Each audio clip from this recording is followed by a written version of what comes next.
The equality would be essential as spelling out who controls the laws.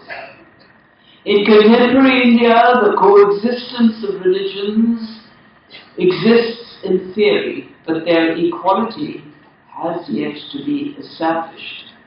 The secular is less evident, and some might even say that it is virtually absent.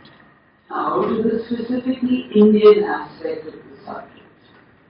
To begin with, we need to explore the question of how we have understood the role of religion in our society.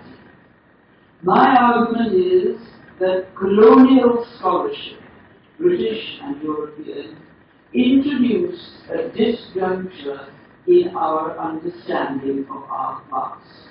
It changed it from the way in which we traditionally understood the past. Any deliberate social change with sizable consequences becomes a little easier to handle if one may see its earlier historical forms and their gradual mutation. The present, after all, it does emerge out of the past. And in understanding the relationship between society and religion, we have been nurtured on ideas that came from colonial views of Indian religion. We have internalized these views without adequately questioning them. So, a brief re-examination of these might be helpful. Colonial perceptions were based on the European experience of religion in the context of European society. With reference to Europe, secularism is often described as the separation between church and state.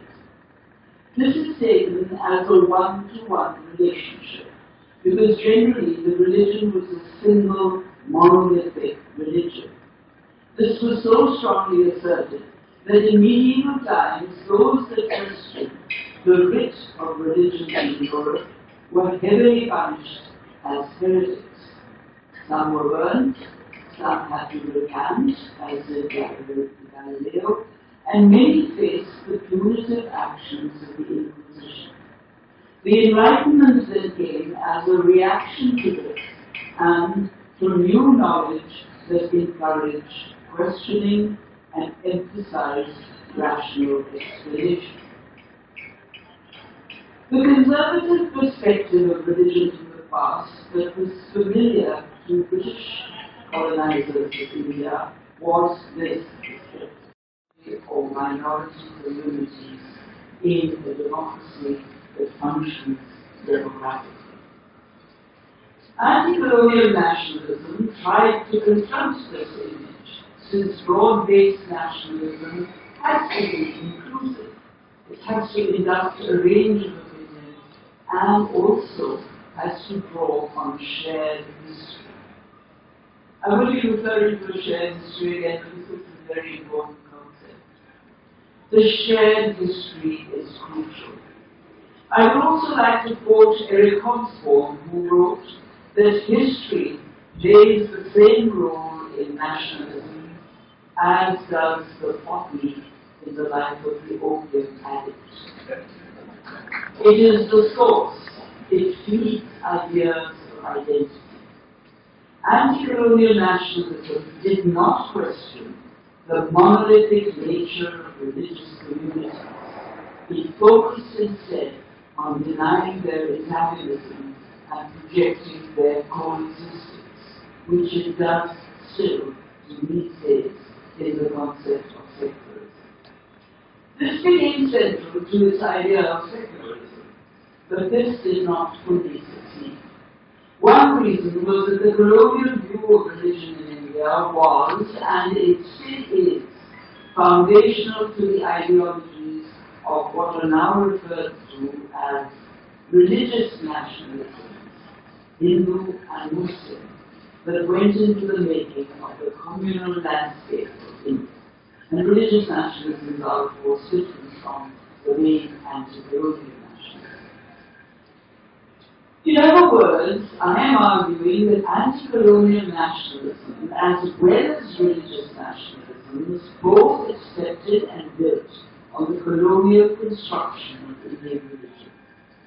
However, anti-colonial nationalism did occasionally question this construction, but the religious nationalisms, both Hindu and Muslim, made it foundational to their ideologies.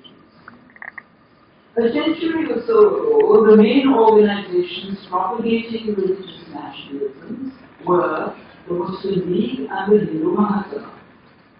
These were not religious orthodoxies, they were rather ideologies using religion for political mobilization.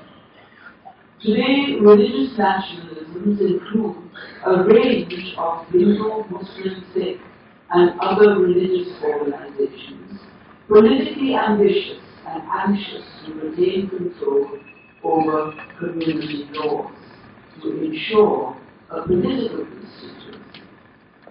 Religious nationalisms dispute a shared history, since their history has to be divisive and confrontational.